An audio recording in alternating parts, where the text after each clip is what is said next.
Donc, au programme ce soir, je vais commencer par faire une présentation des systèmes multi-agents. Donc, je vais expliquer ce que c'est juste après. Et après, il y a TucDual, donc de chez GitHub, qui va nous expliquer un peu le fonctionnement de Copilot, puis qui va aussi nous parler de la toute dernière fonctionnalité de GitHub autour du service de modèles, donc de l'inférence, de modèles sur étagère. Donc, commençons par parler de système multi-agent. Et juste avant, je me représente rapidement, Adrien Marais. Alors maintenant, je travaille chez H Company. C'est une startup, c'est une deep tech qui fait ses propres modèles pour faire des agents qui sont capables de manipuler le navigateur. Voilà, on ne peut pas trop en dire plus, mais en gros, l'idée, c'est d'automatiser des tâches via le navigateur.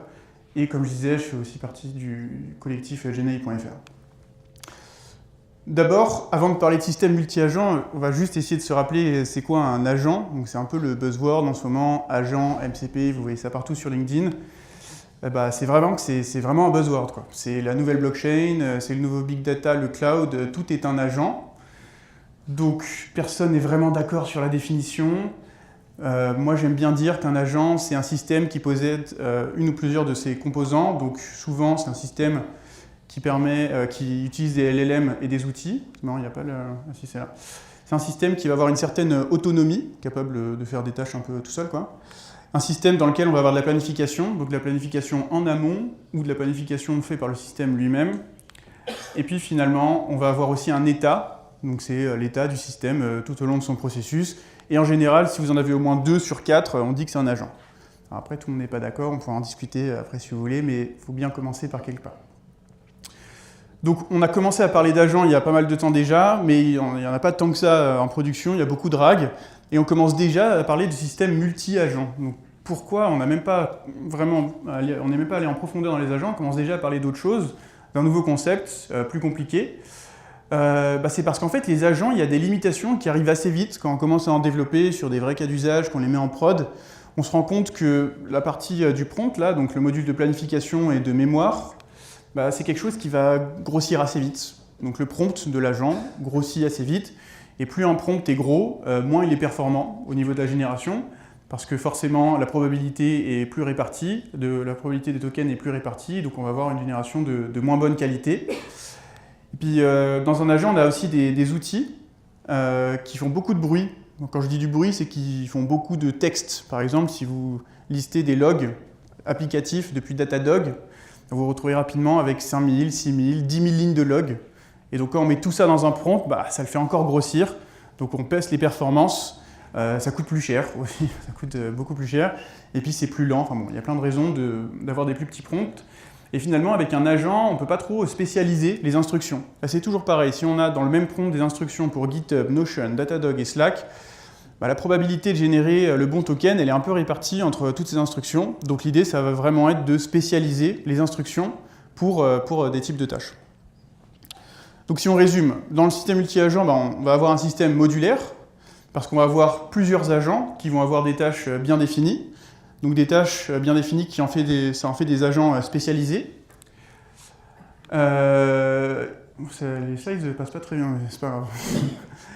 Donc ces agents, ils vont pouvoir collaborer. On va parler justement de la collaboration, hein. C'est le but de ce talk, de voir certains modes de collaboration dans un système multi-agent. Un système multi-agent sera aussi plus testable quand c'est plus découpé, quand il y a moins d'interactions possibles. C'est plus facile à tester, hein. C'est software engineering one-to-one. Et finalement, alors, quand on a un système multi-agent, on va avoir quelque chose qui se rapproche d'un ensemble de microservices. Donc, scaler des microservices, c'est plus simple, parce que peut-être que le Slack agent, lui, il prend beaucoup de trafic. Donc, on va lui mettre 20 pods dans Kubernetes, et le Notion agent, personne n'utilise, donc on en met beaucoup moins. Donc voilà, ça c'est un peu tous les avantages des systèmes multi-agents. Mais voilà, une fois qu'on a un système multi-agent, il faut que ces agents, on puisse les organiser, il faut qu'ils puissent communiquer comme une équipe en fait. Donc comment on fait ça? Il y a plein de façons de faire. On peut vraiment faire juste des boucles for avec des if, ou des switch case, ce que vous voulez. Mais il y a quand même un truc qui est assez pratique en informatique, ça s'appelle des graphes orientés. Les graphes orientés, c'est une structure qui n'est pas du tout nouvelle, hein. C'est un truc un peu ancien, comme on dit. Qu'est-ce que c'est un graphe orienté? C'est un système dans lequel on va avoir un point de départ et un point d'arrivée. Puis ensuite, ça va vraiment pas bien. Ensuite, on a des nœuds donc c'est en bleu là. Et puis entre ces nœuds, on va avoir des transitions, donc les nœuds représentent les agents. Et puis ces transitions, elles vont être soit directes, soit conditionnelles. C'est ça qui est intéressant. On va avoir certaines transitions, ça va être avec du code. On va faire des if sur du code, et puis on passe au nœud suivant ou à un autre. Certaines transitions, on va faire appel à un LLM. Donc là, il manque un picto. Hop, il vient. On fait appel à un LLM, et le LLM va évaluer si on doit aller sur le nœud A ou le nœud B. Et dernier type de transition, c'est celui-là, c'est celui qu'on voit tout en haut à droite, c'est Human in the Loop. Donc c'est faire intervenir un être humain pour lui demander son avis. Une validation, son avis, peu importe. Alors ça c'est super important aujourd'hui dans les meilleurs systèmes d'IA, c'est ceux qui intègrent l'humain à l'intérieur. Par exemple, Copilot, c'est un excellent exemple. Copilot est un excellent système IA, un très bon agent, mais il fonctionne aussi bien parce qu'il demande constamment du feedback à l'utilisateur. Enfin, en tout cas, l'utilisateur lui dit si ça ne va pas, lui dit améliore, non, n'utilise pas cette fonction, etc. Donc l'idée, c'est toujours d'avoir des systèmes dans lesquels on va essayer d'inclure l'humain. Et du coup, dans un graphe orienté, l'humain, on l'inclut au niveau d'une transition, en lui demandant son avis. Est-ce que tu valides cette maquette? Est-ce que ça te paraît être la bonne chose? Est-ce que je devrais plutôt demander à Notion ou à Slack? Bref, on peut demander plein de choses. Donc si on résume, un graphe orienté, on a des nœuds, on a des transitions, qui peut être conditionnel, et puis on a aussi un état, donc c'est l'état du graphe, c'est l'avancement, l'historique des messages, une liste de tâches, voilà, plein de choses, on peut mettre ce qu'on veut dans son état, hein, c'est vraiment spécifique au métier. Ce qui est vachement intéressant avec les graphes orientés, c'est qu'au niveau de l'exécution, pour exécuter un graphe, une étape d'un graphe orienté, il y a besoin d'avoir le graphe, donc c'est la définition du graphe avec les nœuds et les transitions qui existent, d'avoir l'état, et d'avoir le nœud courant. Et en fait, si vous avez ces trois éléments, vous avez une exécution stateless. C'est-à-dire que dans un système distribué, n'importe quel nœud va être capable d'exécuter l'étape suivante d'un graphe. Donc ça paraît de rien comme ça, mais c'est la condition obligatoire pour un système scalable à grande échelle. On va pouvoir faire de la reprise sur panne, on va pouvoir avoir des nœuds qui vont pouvoir traiter de manière indépendante les messages, parce que par exemple, si vous commencez à traiter un workflow agentique, et qu'à un moment vous demandez à un humain de rentrer dans la boucle, il faut bien arrêter l'agent, donc arrêter l'instance sur laquelle ça tourne, aller demander à un humain son avis depuis le front-end, et puis ensuite faire repasser tout le message, et là c'est peut-être une autre instance qui va continuer à exécuter le graphe. Donc c'est beaucoup plus facile de scaler des systèmes où l'exécution est stateless comme ça, que des systèmes où l'exécution est stateful. Typiquement, la dernière fois j'ai eu une question, c'est quoi un système stateful par exemple? Typiquement, quand on manipule des navigateurs, comme chez H, on a des systèmes stateful, parce que le navigateur est stateful. Sur le navigateur, vous avez une session, vous avez un cookie. Donc il y a des choses que vous contrôlez, on peut contrôler les cookies, on peut contrôler les headers qu'on envoie, mais il y a des choses qu'on ne contrôle pas. L'adresse IP par exemple. Donc si vous vous connectez avec une autre instance, vous aurez une autre adresse IP, le site doit considérer que vous êtes une nouvelle personne. Donc si on arrive à avoir du stateless, c'est super. Si on n'a pas de stateless, on fait avec. Mais du coup, c'est beaucoup plus compliqué d'atteindre la scalabilité. Donc c'est aussi une des raisons pour lesquelles les graphes orientés, c'est bien, en dehors du fait que ça fournit une structure assez carrée pour faire des systèmes, les faire évoluer, en parler, parce qu'on a un graphe c'est visuel, tout le monde comprend. Ça permet aussi d'avoir une scalabilité de manière assez facile. Ok, maintenant on va parler un peu des manières d'organiser ces graphes orientés, donc des topologies de réseau, quoi. Donc la première dont je vais vous parler, c'est ce que j'appelle Open Network. Donc, il y en a qui disent juste Network, moi j'aime bien Open Network, je vais vous dire pourquoi. Pour ça on va prendre un exemple, c'est toujours plus facile avec des exemples. Donc j'ai un point de départ, c'est une instruction, je dois créer une application. Un peu comme Lovable, Bolt, etc. Dans mon système, j'ai trois agents. J'ai un agent, c'est un Product Owner, qui va définir l'user journey, maintenir une liste de tâches. J'ai un agent, c'est un designer, qui fait les interfaces, qui les design. Puis j'ai un agent, c'est un développeur, lui il va écrire le code pour implémenter ces interfaces. Donc c'est vraiment comme dans un système humain, quoi, comme dans une équipe humaine. D'ailleurs, c'est toujours le bon point de départ, c'est de partir du processus humain, de l'équipe humaine, et de designer la première version de son système multi-agent en fonction de ce qu'aurait fait une équipe d'humains. Donc comment ça se passe dans ce système qui est ouvert? Donc on commence par le Product Owner qui reçoit la tâche, il va créer des user journey, une liste de tâches, puis il va demander au designer, là ça va être fais-moi mon interface, le designer fait l'interface, renvoie l'interface faite au product owner, puis ensuite le product owner va demander au développeur, et là le développeur, bah, l'interface elle est un peu compliquée, il y a un composant front-end, le designer il s'est un peu lâché, c'est trop dur à faire, donc qu'est-ce qu'il fait? Il va communiquer directement avec le designer, il va lui dire cette interface, j'ai du mal à la faire. Quand je dis lui, c'est l'agent, hein. J'anthropomorphise tout le temps, mais c'est plus simple comme ça. Donc le développeur s'adresse directement au designer, puis le designer va lui renvoyer une UI plus simple à implémenter, le développeur va l'implémenter, dire au chef de projet que c'est fait, etc., etc., on va boucler. Juste pour le truc, bah, si on voulait faire du man in the loop ici, par exemple, on peut demander à un humain de valider les maquettes. Voilà, vous recevez une notification sur Slack, sur WhatsApp, dans une interface, point barre, peu importe, et vous validez une maquette. Et non, vous validez une feature ou vous validez une maquette. Désolé, je me suis un peu embrouillé. Donc ici, l'humain pourrait faire de la validation, par exemple. Donc dans ce système, on voit que les agents ils peuvent tous communiquer les uns avec les autres. Donc si on en avait plus, bah, on a un nombre de relations entre agents qui serait plus élevé.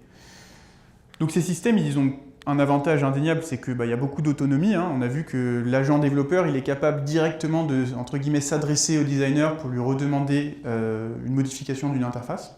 Donc c'est bien, ça évite de repasser par le product owner, etc. Par contre, après, il y a plein de désavantages. Donc c'est super compliqué à debug, parce que en fait, chaque agent peut interagir avec chaque agent. Plus il y a d'interaction, plus c'est compliqué. Beaucoup d'hallucinations. Vous allez voir, ces hallucinations, il y en a tout le temps, mais là, le risque de déviance est assez élevé. En gros, ce qui se passe, c'est un peu l'histoire du téléphone arabe. S'il y a un des agents qui fait une hallucination, ensuite il va envoyer son message halluciné à l'autre agent, qui va du coup augmenter les chances que cet agent hallucine lui aussi, etc. etc. Et donc vu qu'ils communiquent tous directement, c'est assez difficile à contrôler, donc voilà, c'est un peu le bordel. Pas mal de risques de boucle infinie, vu que tout le monde communique avec tout le monde. Bon, des risques de boucle infinie, ça peut se mitiger avec des limites, etc. Mais c'est quand même un risque. Et puis, c'est pas très testable. Enfin, moi, je suis d'abord un développeur, j'aime bien tester des trucs, quoi. J'aime bien que tout soit testé en TDD, si possible, mais au moins avoir des tests de non-régression.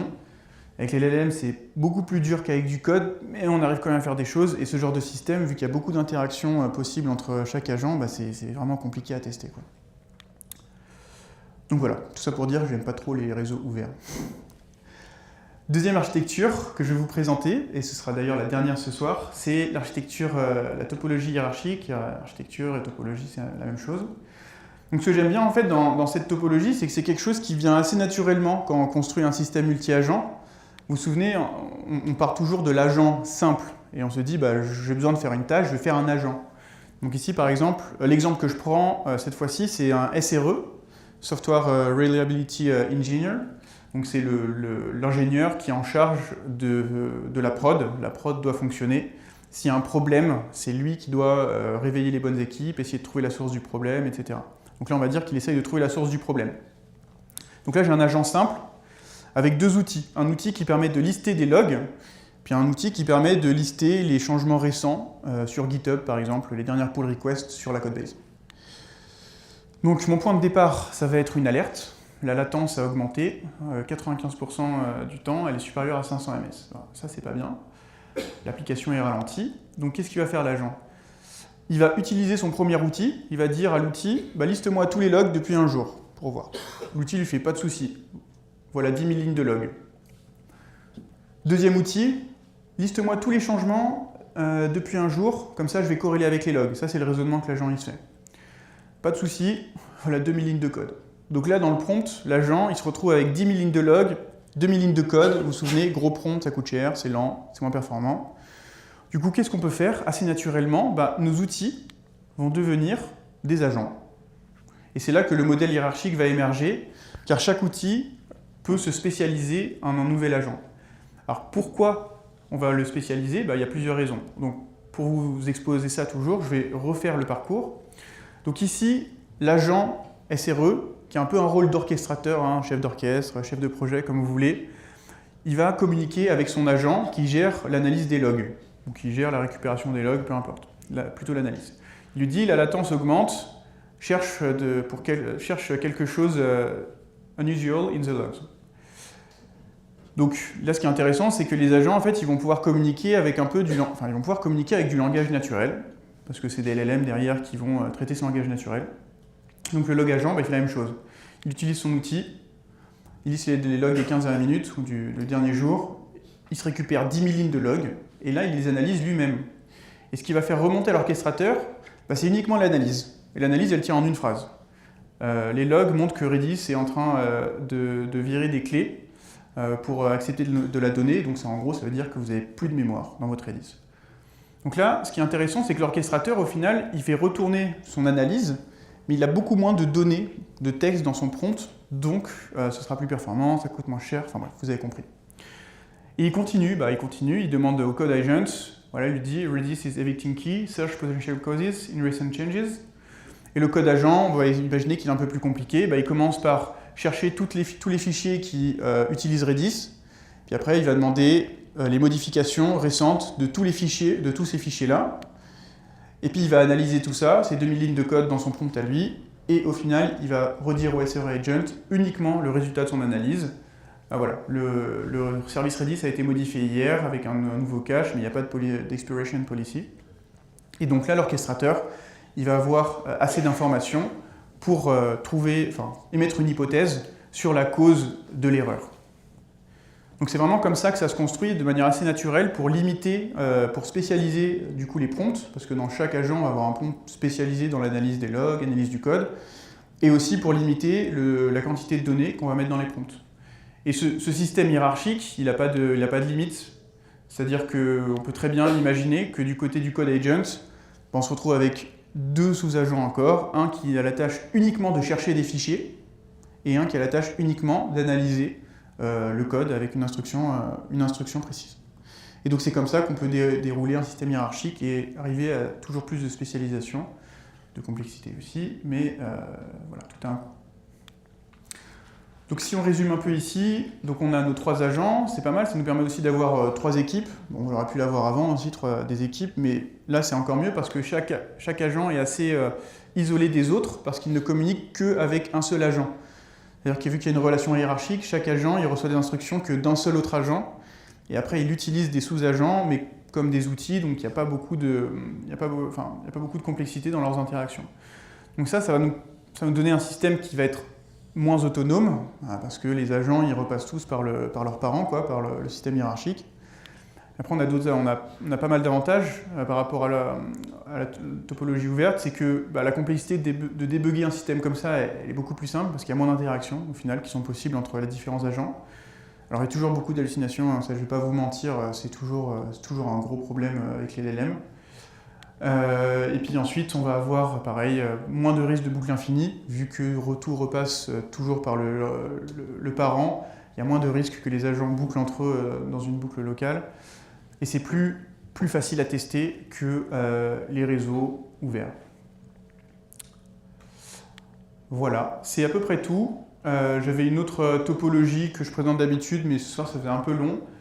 Voilà, merci en tout cas d'avoir écouté, j'espère que c'était pas trop compliqué, que vous avez bien compris pourquoi on fait des systèmes multi-agents, et si vous avez des questions, je les prendrai juste après. Merci beaucoup pour la presse qui était super intéressante. Petite question du coup, en termes de cas d'usage, de votre côté, est-ce que pour la partie du coup multi-agent, est-ce que vous avez des outils à conseiller, des choses comme ça? Donc il y a évidemment CrowAI qui est connu, mais est-ce que vous en avez d'autres qui globalement peuvent être intéressants ou pas spécialement? Oui, bien sûr, merci pour la question. Quand tu parles d'outils, tu parles de framework, de choses comme ça? Ok, très bien, j'adore cette question.